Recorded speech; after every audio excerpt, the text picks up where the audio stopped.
La causa común no es una redención. Cuando vemos a un villano y a un héroe trabajar juntos para enfrentar una amenaza en común, no significa que el villano se esté redimiendo, porque él no está actuando por el bien del prójimo. Él está actuando y se está aliando con su peor enemigo para enfrentar una amenaza en común y proteger sus propios intereses. Él no se está aliando con su enemigo por empatía o porque le importe el planeta. Él lo está haciendo, está protegiendo sus propios intereses, ya que prácticamente si el planeta es conquistado por otro o es destruido por otro, entonces a él no le queda nada. Y bueno, como tal, ver a un villano y a un héroe juntarse para enfrentar una amenaza en común no es ninguna redención. En este video vamos a hablar del por qué la causa común no es una redención de villano.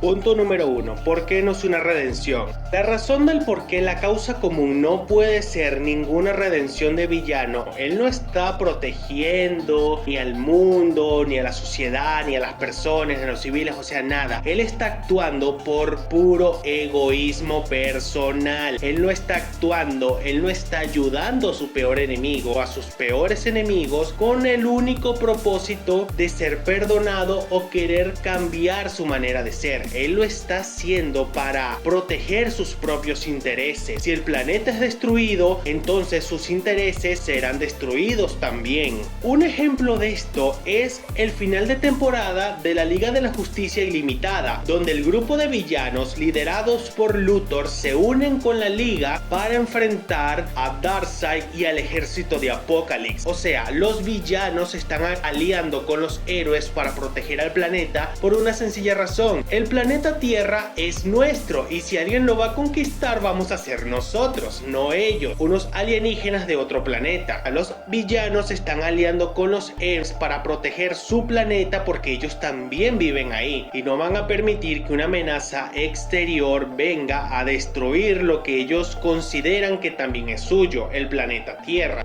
Por lo tanto, ver a los héroes y a los villanos unir fuerzas para derrotar a Darkseid y al ejército de Apocalipsis es una causa común, donde los villanos están actuando para defender sus intereses, pero no para defender al planeta como tal. O bueno, sí para defender al planeta, porque ellos viven allí y no van a permitir o no quieren ser esclavizados por otra persona, porque ellos quieren seguir siendo autónomos y quieren seguir tratando de conquistarlo por su cuenta. Punto número 2. ¿Para qué funciona la causa común? A ver, la causa común en las historias sirve para ver algo diferente a lo usual. Siempre es normal ver a los héroes resolver todos los problemas, pero siempre es interesante ver cuando los villanos y los héroes trabajan en conjunto para enfrentar una amenaza en común. Siempre va a haber que los héroes ganen al final y todo muy bien. Siempre va a ser aún más interesante ver cómo enemigos naturales unen fuerzas para enfrentar una amenaza en común, como el ejemplo que di en el punto pasado: la Liga de la Justicia y el grupo de villanos del Lex Luthor uniendo fuerzas para derrotar al ejército de Apocalipsis. Y a ver, de esto pueden salir interacciones interesantes, porque como los héroes y los villanos están trabajando juntos, es normal que haya desconfianza entre ellos y siempre se estén viendo por encima del hombro. Y es que nadie va a confiar 100% ni en un villano ni en un héroe. Por lo tanto, todos siempre van a estar a la defensiva y nunca van a bajar la guardia. Y por momentos algunos sí van a bajar la guardia, ya sea del lado de los héroes, del lado de los villanos. Puede haber una interacción interesante nunca antes vista entre un héroe y un villano. Para eso sirve la causa común, para ver interacciones nunca antes vistas o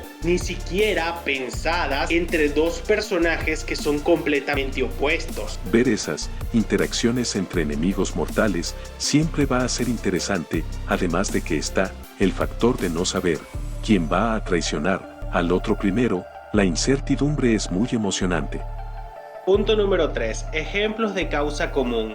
Un ejemplo de causa común tenemos a Grimmjow de Bleach, el cual en la Guerra Sangrienta aceptó aliarse con los Shinigamis para enfrentarse a la amenaza común que eran los Quincy's. A ver, si Yhwach lograba su objetivo y destruía la sociedad de almas, el mundo humano y Hueco Mundo, todos iban a pagar los platos rotos. A ver, Grimmjow no se alió a los Shinigamis porque él se hizo bueno, él se alió para proteger su propio mundo, que era Hueco Mundo. Y de manera muy aparte, si Hueco Mundo era destruido, Grimmjow no tendría un lugar para enfrentarse a Ichigo. Y él lo dejó claro, si Hueco Mundo es destruido, entonces ya no habrá un lugar donde enfrentarte. ¿Por qué Grimmjow elegiría Hueco Mundo para enfrentarse a Ichigo? Por las condiciones del lugar permite a ambos luchar a máxima potencia. Y es por eso que Grimmjow protege su mundo. A eso también hay que sumarle el hecho de que Grimmjow sueña con ser el rey de Hueco Mundo. Él sueña en algún momento superar a Haribel. Él en algún momento soñó con derrocar a Barragan e incluso superar a Stark.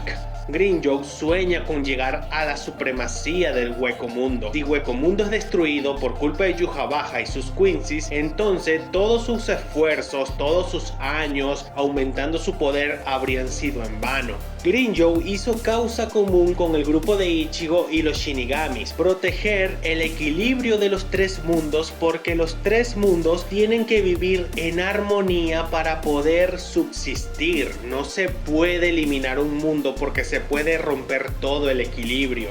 También está el ejemplo que di al principio de la Liga de la Justicia y los villanos del Lex Luthor y hablar. No voy a volver a hablar de ese punto. Viendo otro caso de Bleach, tenemos la rebelión de Litoto y Basube contra su ex jefe, por desecharlos como si no fueran nada. Ellos no tuvieron problemas en aliarse con los Shinigami solo para obtener su venganza, pero después de eso siguieron causando problemas, como vemos en la novela de Isagi.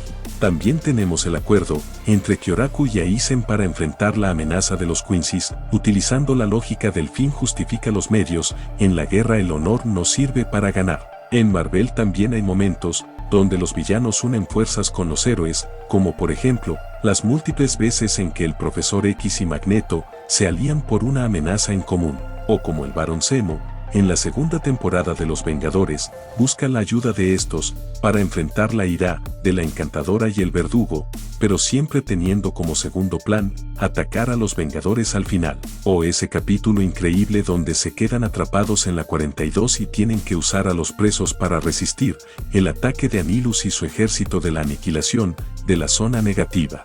Otro ejemplo de causa común vendría siendo Rayuga de Blade Blade. Rayuga en la primera temporada era el villano de la primera temporada como tal. En la segunda regresó como un antagonista recurrente, pero que estaba en ese punto medio de que yo no estoy ni del lado tuyo ni del lado de los villanos. Rayuga llegó con el único propósito de volver a enfrentarse a Jinga. El grupo de los estadounidenses querían reclutarlo, pero Rayuga les dijo: nenei, yo no trabajo para nadie. Rayuga les dejó en claro que él no trabaja con nadie y para nadie, e incluso vemos un momento donde Rayuga le dice a Jinga que no se confíe en los estadounidenses, e incluso durante la batalla final Rayuga hizo un pequeño aporte para ayudar al grupo de Jinga, Kyoya y los demás para derrotar a los estadounidenses, pero él no lo hizo por simpatía hacia Jinga y los demás. Él lo hizo porque el grupo de los estadounidenses les caía mal, e incluso cuando el grupo Gangan Galaxy estaba enfrentándose al grupo de los estadounidenses en la final del campeonato mundial, Rayuga apareció con el único propósito de poner en su lugar al grupo de los estadounidenses y evitar que ganen el torneo. Rayuga jamás se unió al lado de los héroes, incluso con todos los acontecimientos de la tercera temporada, con los Blader legendarios y todo ese tema, Rayuga nunca se unió al grupo de Jinga y los Bladers legendarios. Él quería actuar por su cuenta. Él enfrentó al villano final de todo Blade Blade, que era Nemesis. Lo enfrentó solo y le plantó cara solo. Rayuga por su cuenta hizo algo que los demás Bladers legendarios en grupo a duras penas lograron: enfrentarse a Nemesis en grupo, pero Rayuga lo enfrentó solo y le dio batalla solo. Al final Rayuga hizo un gesto de buena fe con Kenta, que le dio su fragmento de estrella y posteriormente desapareciendo en el cosmos porque técnicamente termina muerto. Pero a ver, ese último gesto de Rayuga hacia Kenta no es porque Rayuga se haya redimido ni nada así, sino que Rayuga y Kenta estuvieron gran parte de la temporada interactuando y Kenta tenía este deseo de ser Blader legendario. Rayuga le dijo: si quieres hacerte fuerte, si quieres que me una a ti,